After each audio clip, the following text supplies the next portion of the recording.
ओतुई का घर। मोंटे क्रिस्तो ने देखा कि जब वह सीढ़ियां उतर रहा था, तो बर्तुच्चियो ने कोर्सिका वासियों की भांति अंगूठे से हवा में क्रॉस बनाते हुए अपने ऊपर क्रॉस का चिन्ह किया। और जब वह गाड़ी में बैठा, तो उसने होठों के नीचे एक छोटी सी प्रार्थना बुदबुदाई।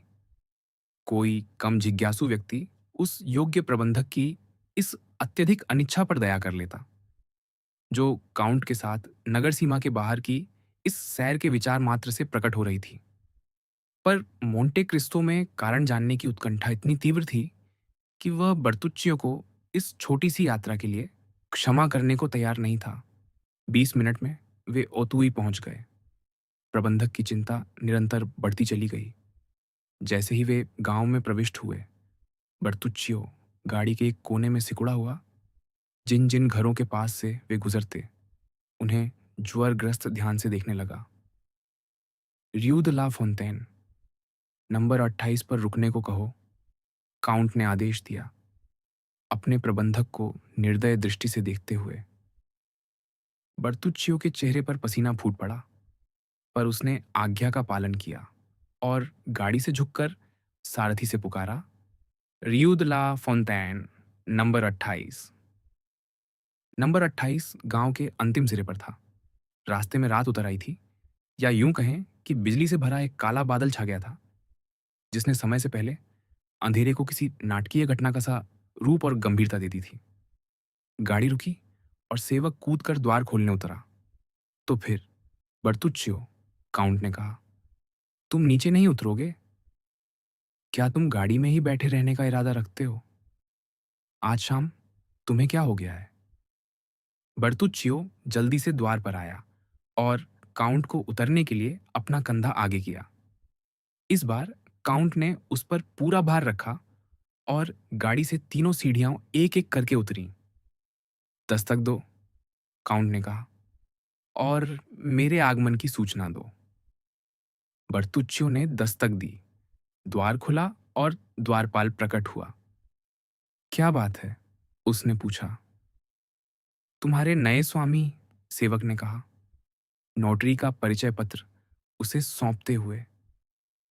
तो क्या घर बिक गया? द्वारपाल ने पूछा। और क्या यही सज्जन यहां रहने वाले हैं? हाँ, मित्र, काउंट ने उत्तर दिया। मैं प्रयास करूंगा कि तुम्हें अपने पूर्व स्वामी की वापसी की कामना न हो। ओह, द्वारपाल बोला, मैं उन्हें बहुत याद नहीं करूंगा, क्योंकि हम उन्हें शायद ही कभी देखते थे। 5 वर्षों से वे यहाँ नहीं आए, और मुझे लगता है कि उन्होंने ऐसा घर बेचकर ठीक ही किया, जो उन्हें कुछ भी नहीं देता था। तुम्हारे पूर्व स्वामी का नाम क्या था? मोंटे क्रिस्तो ने पूछा। मार्किस सिएन मेरा। मुझे पूरा विश्वास है कि उन्होंने यह घर उसकी लागत पर नहीं बेचा। मार्किस द सैन मेरा, मोंटे क्रिस्तो ने दोहराया। हाँ, ये नाम मुझे ज्ञात प्रतीत होता है। मार्किस द सैन मेरा। वह मानो अपनी स्मृति टटोल रहा हो। एक वृद्ध सज्जन, द्वारपाल ने आगे कहा, बुर्बों वंश के निष्ठावान सेवक। उनकी एकमात्र पुत्री थी, जिसका विवाह उन्होंने विलेफोर से किया था, जो पहले नीम में और बाद में वर्साय में राजा का अभियोजक था। मोंटे क्रिस्तो ने बर्तुच्चियो की ओर दृष्टि डाली और उसे उस दीवार से भी अधिक श्वेत पाया, जिसके सहारे वह गिरने से बचने के लिए टिका था। और वह पुत्री मर गई थी, है ना? मोंटे क्रिस्तो ने पूछा। मुझे ऐसा कुछ सुनने का स्मरण है। हाँ महोदय, 21 वर्ष पहले। तब से हमने उस बेचारे मार्किस को 3 बार से अधिक नहीं देखा। धन्यवाद, धन्यवाद, मोंटे क्रिस्तो ने कहा, यह समझते हुए कि अपने प्रबंधक की दशा को देखते हुए वह उस तार को तोड़े बिना और नहीं खींच सकता। धन्यवाद, मित्र, हमें कुछ रोशनी दो। क्या महोदय चाहते हैं कि मैं साथ चलूं? कोई आवश्यकता नहीं, बर्तुच्चियो मुझे रोशनी दिखा देगा। इन शब्दों के साथ मोंटे क्रिस्तो ने 2 सोने की मुद्राएं दी, जिनसे आशीर्वादों और आहों की बौछार सी हो गई। ओह महोदय! द्वारपाल ने अलमारी और चारों ओर व्यर्थ खोजने के बाद कहा, मुझे डर है कि मेरे पास यहाँ मोमबत्तियाँ नहीं हैं। गाड़ी से एक लालटेन ले आओ, बर्तुच्चियो, और मुझे घर दिखाओ, काउंट ने कहा। प्रबंधक ने बिना एक शब्द कहे आज्ञा का पालन किया, पर जिस हाथ में लालटेन थी, उसकी कंपी से स्पष्ट था कि यह आज्ञा पालन उसे कितना महंगा पड़ रहा था। वे एक विशाल भूतल कक्ष में प्रविष्ट हुए, जिसमें एक बैठक कक्ष, एक स्नान कक्ष और दो शयन कक्ष थे। शयन कक्षों में से एक के माध्यम से एक घुमावदार सीढ़ी नीचे उद्यान की ओर जाती थी। आह, बाहर जाने की एक सीढ़ी, काउंट ने कहा। कितनी सुविधाजनक। कुछ रोशनी दो, बर्तुच्चियो। आगे चलो और देखें यह सीढ़ी हमें कहाँ ले जाती है। महोदय, बर्तुच्चियो ने कहा, यह उद्यान की ओर जाती है। तुम्हें यह कैसे झात? मेरा आशय है यह वहीं जाती होगी। अच्छा, तो चलो पता लगाते हैं। बर्तुच्चियो ने आह भरी और आगे बढ़ा। वास्तव में सीढ़ी उन्हें उद्यान में ही ले गई। प्रबंधक बाहरी द्वार पर रुक गया। आगे बढ़ो, बर्तुच्चियो, काउंट ने कहा। पर जिस व्यक्ति को यह आदेश दिया गया था, वह स्तब्ध, जड़ और टूट सा गया था। उसकी उन्मत्त आंखें चारों ओर ऐसे खोज रही थीं, मानो किसी भयानक घटना के चिन्ह ढूंढ रही हों, और उसकी भींची हुई मुट्ठियां मानो अतीत की किसी भयावह स्मृति को अपने से दूर रखने का प्रयास कर रही हों। तो काउंट ने आग्रहपूर्वक कहा, नहीं, नहीं, बर्तुच्चियो चिल्लाया, भीतर की दीवार की ओर हाथ बढ़ाते हुए। नहीं, मैं आगे नहीं जाऊंगा, मैं नहीं जा सकता। इसका क्या अर्थ है? मोंटे क्रिस्तो की अडिग आवाज ने पूछा। पर आप समझ सकते हैं, प्रबंधक पुकार उठा, यह स्वाभाविक नहीं है। यह स्वाभाविक नहीं है कि जब आप पेरिस में घर खरीदने जा रहे हो, तो ओतुई में खरीदें। और यह भी कि ओतुई में जो घर आप खरीदें, वह रियू द ला फोंतैन का नंबर 28 ही हो। आह! काश मैं रवाना होने से पहले ही सब कुछ बता देता। तब आप निश्चय ही मुझसे आने पर जोर न देते। मुझे आशा थी कि काउंट का घर कोई भी होगा, बस यही घर नहीं। मानो ओतुई में हत्यारे के इस घर के अतिरिक्त कोई और घर है ही नहीं। आह! मोंटे क्रिस्तो ने कहा और ठिठक गया। अभी-अभी तुमने एक अत्यंत भद्दा शब्द बोला है। सभी दैत्यों की कसम। अक्षम्य, कोर्सिकावासी, रहस्य और अंधविश्वास से भरा हुआ। चलो, लालटेन उठाओ और उद्यान देखें। मुझे आशा है, मेरे साथ रहते हुए तुम नहीं डरोगे। बर्तुच्चियो ने आज्ञाकारी भाव से लालटेन उठा ली। जब उन्होंने द्वार खोला, तो सामने एक म्लान आकाश प्रकट हुआ, जिसमें चंद्रमा बादलों के समुद्र से व्यर्थ जूझ रहा था। वे बादल अंधेरी तरंगों की तरह उस पर उमड़ते थे, जिन्हें वह एक क्षण के लिए प्रकाशित करता, और फिर वे पहले से भी अधिक काले होकर अनंत की गहराइयों में विलीन हो जाते थे। प्रबंधक बाईं ओर मुड़ने का प्रयास करने लगा। नहीं, मोंटे क्रिस्तो ने कहा, पगडंडियों पर चलने का क्या लाभ? यहाँ एक अच्छा सा लॉन है, सीधे आगे चलें। बर्तुच्चियो ने माथे का पसीना पोंछा और आज्ञा का पालन किया, यद्यपि वह अब भी बाईं ओर झुकता जा रहा था। इसके विपरीत मोंटे क्रिस्तो दाईं ओर बढ़ा। वृक्षों के एक समूह के पास पहुंचकर वह रुक गया। प्रबंधक अब स्वयं को संभाल न सका।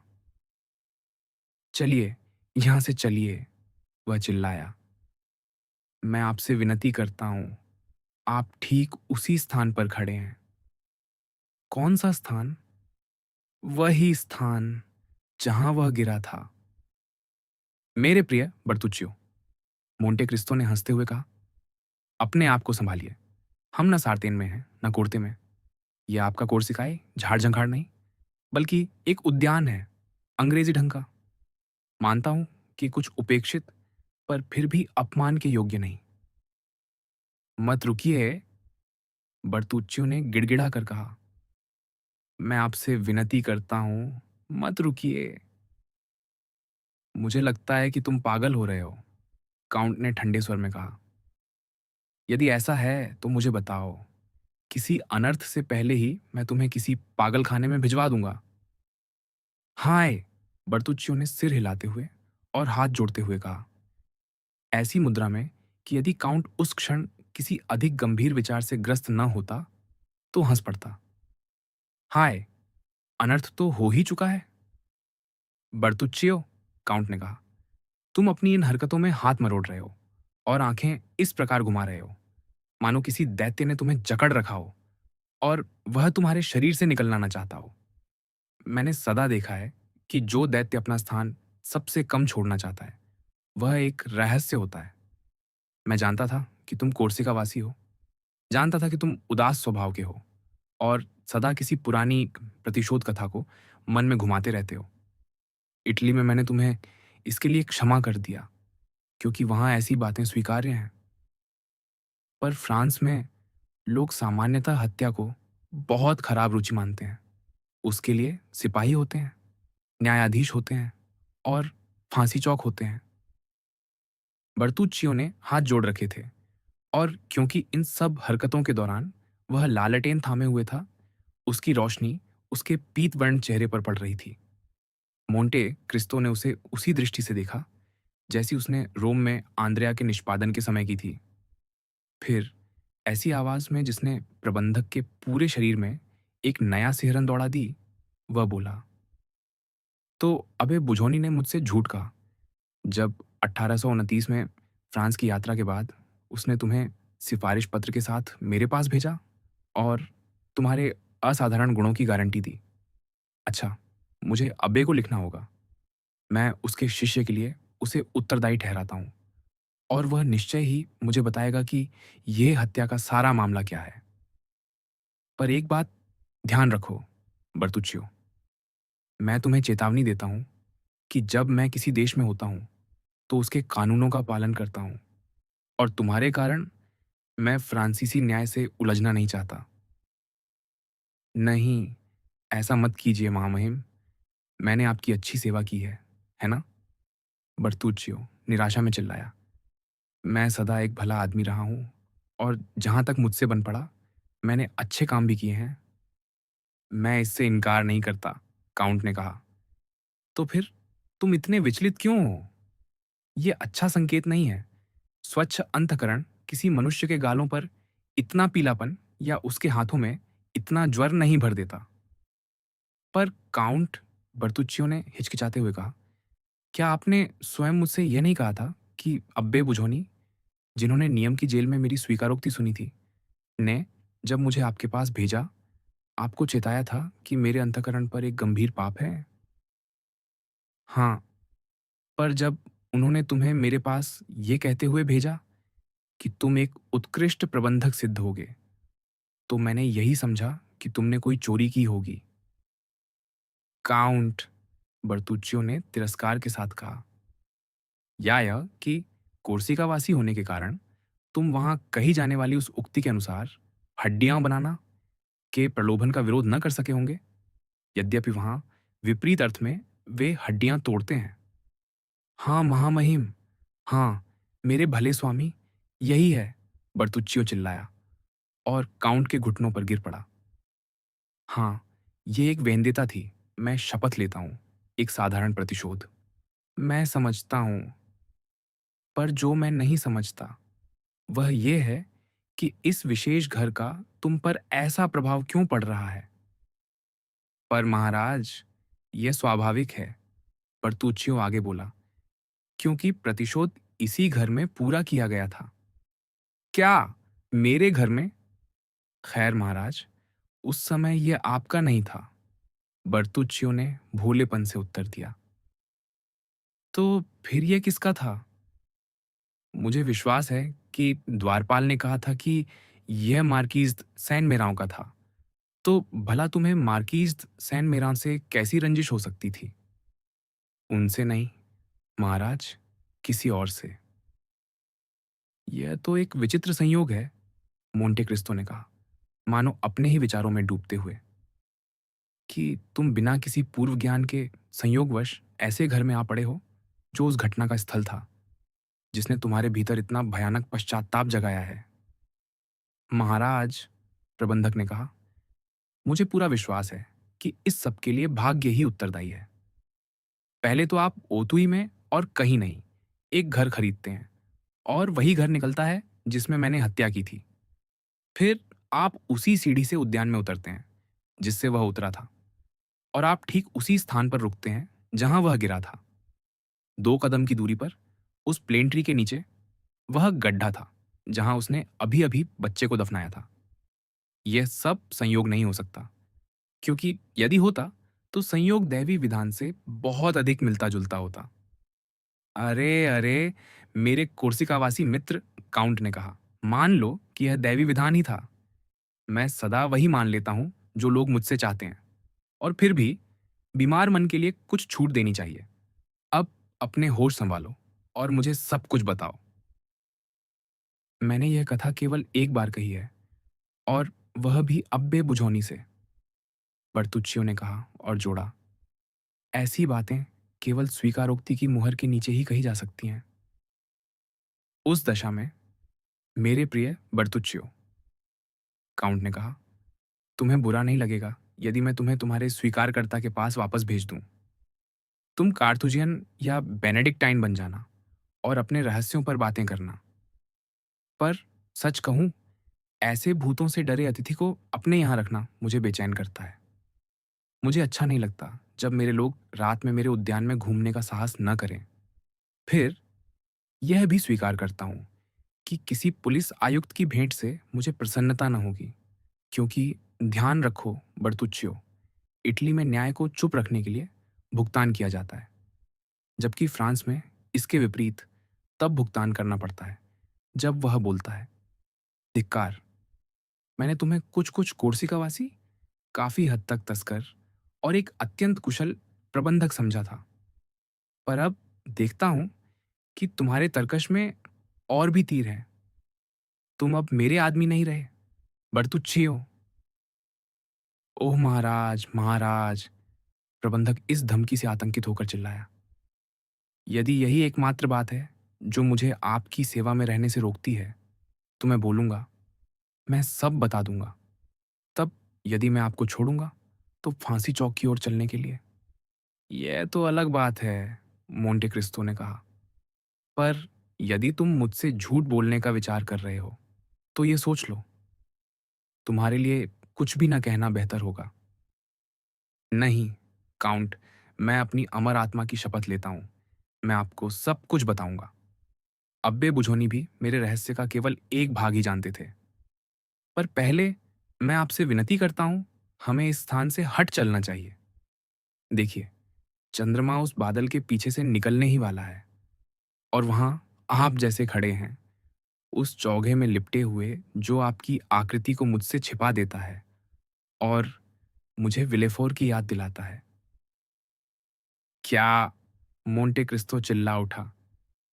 क्या विलेफोर? क्या महामहिम उसे जानते हैं? नियम का पूर्व राजकीय अभियोजक। हाँ, जिसने मार्कीज द सैन मेराओं की पुत्री से विवाह किया। हाँ, और जिसकी कीर्ति बार में सबसे ईमानदार, सबसे कठोर और सबसे अडिग न्यायाधीश की थी।